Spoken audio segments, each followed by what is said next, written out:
Hello there, namaste. So far we've had one official marriage, the Jamaican man, and then the rest have all been like, well, mix of sham and real. There was the Pakistani national who was a sham. There was the Chinese nationals who were legit, but their worker was a sham. Yeah. There are quite a few. There have been quite a few. Oh, what the heck episode number am I on? I don't know. I'm just enjoying these as I go through. Enjoying them. Because it's like, I think it's fun watching these because right now I'm going through a lot of this stuff. Not the illegal aspect, but like having to do all the proper filing, all the proper paperwork. Honestly, after this, I need to submit a document to my wife that she needs to print out in order to take to the embassy. And the truth is, like, the document I need to send to her, I don't even know if they need it. We were never asked for it. But when you do research, it's like, oh, make sure you have this document prepared. And it's just like, what? But yeah, it's insane. That's why it's like, oh my gosh, this hits close to home for me.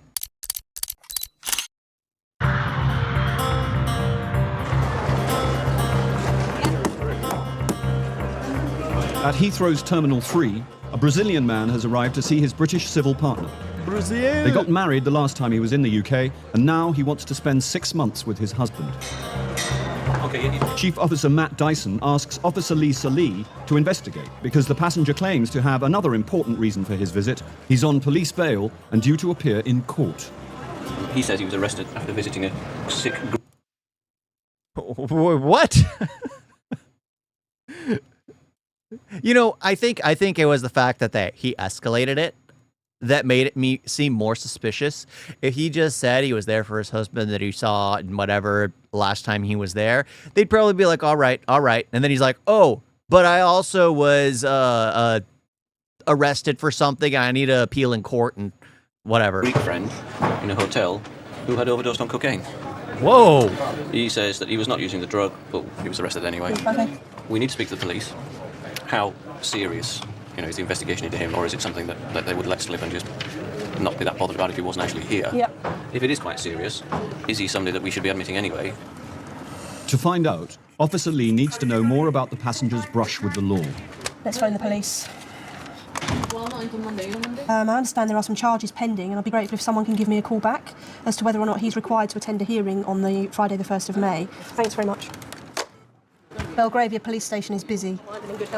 While Officer Lee waits to hear if the police want to pursue a case against the passenger, her own investigation throws up serious questions about the man's immigration history.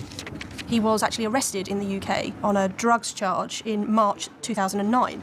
According to his passport, he entered the UK in April 2008. As a visitor to the UK, he's only allowed to stay 6 months. So if he entered the UK in April 2008 and was still here in March 2009, he's overstayed by almost 5 months. Just simple math. You look at the paperwork and everything, he's already broken the law. Sure, he probably wasn't snorting the cocaine, but the fact that he was around there and he's from Brazil, I mean, maybe he was the supplier. So, oh my gosh. Yeah, it's nuts, just basic math. And she's like, oh yeah, he probably wasn't allowed here. And then they just sent him back. But there should be a document of them sending him back, but maybe the officers didn't bother filing that report. Officer Lee checks the passenger's earlier visits to see if he's made a habit of overstaying his visa.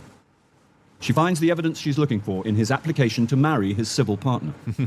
He confirms in this letter that he met him in August 2007 in a London nightclub. The problem we have with that is he was stamped in as a visitor in January 2006. There are no other entry or exit stamps for the UK in that period of time, so he must have overstayed here because he's only supposed to stay 6 months. He should have left the UK in the summer, but he was still here a year and a half later. Bless him. It appears the passenger has twice stayed longer in Britain than he should have. OK, do you want to come through? Officer Lee wants to see if there's anything in his bags to reveal what he's doing in the country this time. Did you pack the bags yourself? Yeah. Did anybody help you pack? Are you aware of the contents? You know everything that's in your bags? Yeah, I know everything. And why were you arrested? Why did the police arrest you here? Why did they arrest you? My friend bought a hell, he was drunk in a hotel, and they called me for helping him. And I was helping him, asked to the emergency, But I was the phone in the hotel, so I did say in the hotel my friend used the drug, and then the hotel called the police. You weren't using the drugs then? No. I drink a lot Jack Daniels. I love. You like your Jack Daniels? I love What do you drink?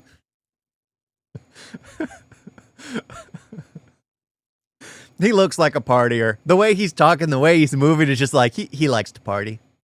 He likes to party. The funny thing is I couldn't hang out with a person like this, but I can't hate him. I can't hate him. He's just like, oh, I'm who I am. I am whom I am. I might be peddling some drugs, but I don't do it myself. I just sell the stuff. I'll drink. I have no problem drinking. I like to party. Like, there's something about this personality. I could never hang out with someone like this, but I have no problem with people acting like this. So I'm like, oh, okay, chill. He knows who he is. He's a chill dude. He knows who he is. He's probably a criminal. Well, he is a criminal. He's already overstayed twice, so that's illegal. So he's a criminal, but it's just like, oh, he's a chill dude. It with? What do you have it with? Coke? Coke. We're going back upstairs, yeah? Yeah. Officer Lee has learned a little more about the passenger's adventures with the police. She has also found something to suggest that he might be here to work. And then I'll interview you. He was carrying a lifeguard qualification ID. Is he doing that here? Because he's not supposed to. He's not supposed to work. My suspicion is he's working here as a lifeguard. How he's doing that, I don't know. Whether he's got some other form of ID that he presents, an ID card from another country, maybe. It's time to find out how the passenger has beaten the system for so long. Mr. Toledo, come out, sir. And to discover what he's up to this time. Okay, so if you can just take a seat there for me. So why do you have the lifeguard ID? Because I did the course. I did try to work for lifeguard when I finished the course, but no, it's no work for me. Okay, apart from your Brazilian passport, do you have any other nationality passport or identification document? No. I did it before. When I come in 2006, I was making for work, but no, I didn't take the. I got the prison for this for 1 month and a half. What document were you using? It's Italy. Passport? Yeah. How did you get that? Where did you get it from? Here. Who from? Yeah. Okay. Who from? I meet some. So he had a fake passport while he was in UK in order to utilize that. Oh my gosh. He's just one of those like likable scammers. They're just they knew who they are. They just embrace it. They have that bubbly personality. Like I said, I could never hang out with someone like this. I knew someone like this in college who he was a scammer. He was an outright scammer. He tried to be the kind that appeased to everyone. I can't stand that. I can't hang around that. It pisses me off. I literally, because he was trying to scam my roommates and stay rent free. I was like, no, that's not the case. That's not how this works. Yeah, but it was just, oh my gosh, I can't stand hanging around those personalities. I don't mind seeing them from afar, but I can't stand. I can't stand them being around them or even like watching their content. Like there are a few YouTubers who I view as this kind of category where they're trying to be everyone's friend. Hate that crap. Somebody in the restaurant, he said to me, you don't have visa? No. So I make the passport for you. And I say, how much? £300 a me. Okay, where did you go to prison? In England? Yeah, in England, yeah. If the passenger wants to come into the country to see his husband, he'll have to convince Officer Lee that his travels have been legitimate since going to prison for using a fake Italian passport. At Heathrow, the story given by the passenger from Brazil is not adding up. Both his arrest for possessing drugs and meeting his husband happened during periods he should not have been in the country. Officer Lee suspects he's been using a fake Italian passport to get in and out of Britain. I'm going to start from the beginning of your first time here, okay? How long did you say you would stay? About 6 months. And I did stay 6 months. So when did you leave the UK that year? Yeah. When did you leave? When did you leave the UK? Yeah, so you came in July, yeah. When was the next time that you entered the UK? It's 2008. That's a lie. You claim in your letter that you wrote to the Home Office that you met your partner in October 2007 in London. In 2007. How did you do that if you weren't in the country? Which day? But which day did you apply for How could you have met him if you weren't in the country? I didn't meet him in 2008. I didn't meet him in 2007. Well, that's what you told the Home Office. You're wrong. I'm not lying about that. You've either lied to the Home Office so you can get your certificate, or you're lying to me now. All right? One of those things, they can't both be true. You can't have been in Brazil and met him. You say in that letter you were together from October 2007. 2007. So this is probably the first time his charming attitude didn't work, and they're actually pulling him in and actually checking out everything. That rarely happens to people who are like that. A lot of people who are like that normally are just like, okay, they're accepted. It's just no. That's not how it works. That is not how it works. So I like that she's honestly, she's probably got the same kind of instincts I do, where it's like, okay, this guy's one of those personalities that everyone enjoys, everyone likes. They're cool to see from the distance, but they're scamming people. It's just what it is. I have met them, seen them. I know who they are. But yeah, it's just, she's got my kind of instinct. It's just like, oh no, I can tell. I can tell. Yes. Were you in the UK in 2007? Yes or no? Yes, in 2007. But I didn't go to Brazil and I come back, but I don't know which month I'm coming back, because I come to Italy. I really don't like. So try to me, serious. I try to remember things. This is situation. Right, my next question is then, how did you enter the UK? What passport? Brazilian. Where's the entry stamp? She's not falling for it. She's not falling for it. And people with this personality, when they come across someone who just doesn't vibe with that, they tend to get more aggressive, more loud, more problematic, because normally they get what they want. But when they don't, it's like, what? You're telling me I can't do what I want to do? You're telling me that trust me, I'm pretty sure it's going to escalate. It's going to escalate. Yeah, exactly. I don't have you. Why not? How can you, as a Brazilian national, travel from Italy to the UK without getting a stamp in your passport? By boat. How would they not stamp your passport? Because it's a normal boat. It's not like Even I go on the boat to France, they check my passport. Why Which don't? boat you use, lady? Which port did it leave? It's not port. Well, the boats don't sail from Italy to the UK unless you went on a cruise ship. So where did you sail from? Seriously, I can't remember. It's 2007. You need to start giving me some explanations, sir, all right? Because at the moment, your immigration history with the UK is not very good, is it? Yeah, no, I see that. You see how his personality changed completely from the, oh, it's okay to, I don't know. I came by boat. That's the excuse. Even though they stamp you when you come by boat. Oh, it was an illegal vessel. Then you shouldn't be here because you broke the law. I mean, oh my gosh. Respect to her. Respect to her for actually being able to see through it. Quite a lot's come out of the interview in the sense that I had a suspicion that he may well have been using another document of some kind. And he's admitted to me straight away that he did use an Italian passport to try and get a national insurance number. He won't admit to having used it to travel on, but my suspicion is he has, because the fact he doesn't have stamps in his passports for his claimed visits to and from the continent would lead me to believe he's used it. He's obviously admitted he's been here for 4 years on and off, pretty much constantly, living here. I think he's been working. He won't admit to it, but, he's been working here. He's not a genuine visitor. He wants to live here. He's not a genuine visitor.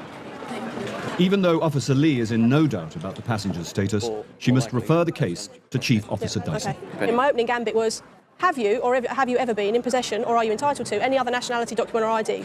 Oh, well, there was the Italian passport that I went to prison for a month for. Ka-ching. So he's either overstayed or he's been in and out using a fraudulent document. Either way, it doesn't sit He went to well. prison for a month. He used it to try and get an NI number, and it was deemed forged, because it was. Has he used it to travel though? He says not, but I don't believe that. Well, but then he's damned by his own words. He's either used the document to travel, which again is illegal, or he's overstayed. He can't have it both ways. And he acknowledges that. Right, well, we'll just have him as an overstayer then. Okay, no worries. Yeah, I'll do it. Thanks. He's a serial abuser of UK law and the immigration system. He's overstayed twice.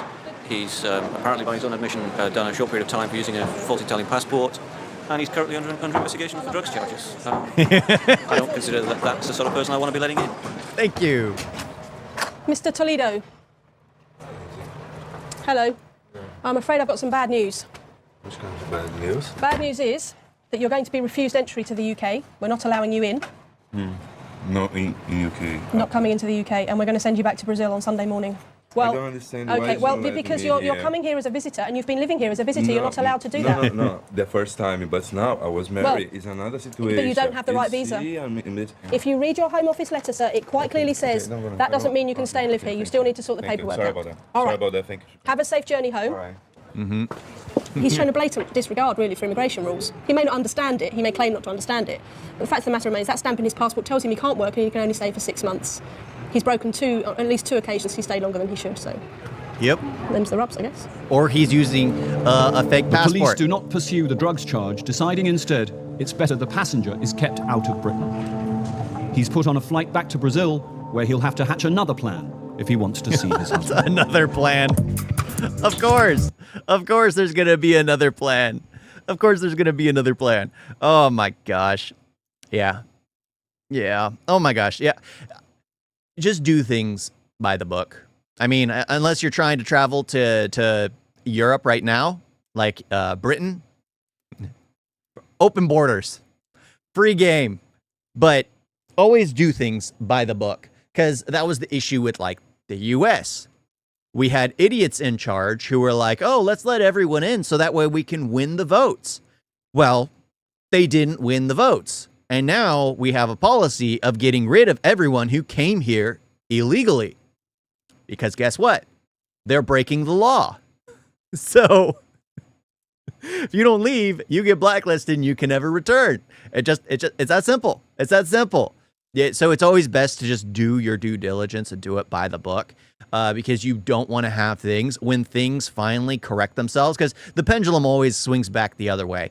And when it finally does correct itself, there's going to be an overcorrection to the point where a lot of people are going to lose their rights to even travel there. It's going to get bad. So it's always best to do it right the first time.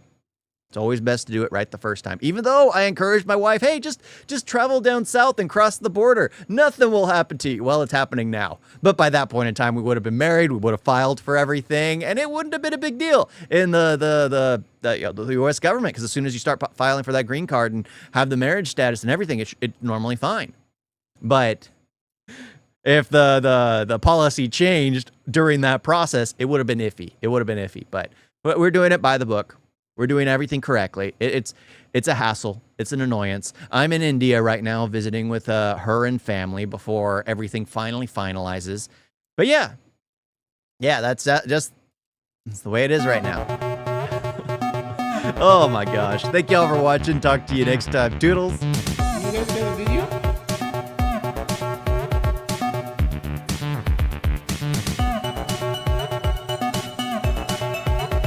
It's so bad. And don't forget to like and subscribe. Wait like that.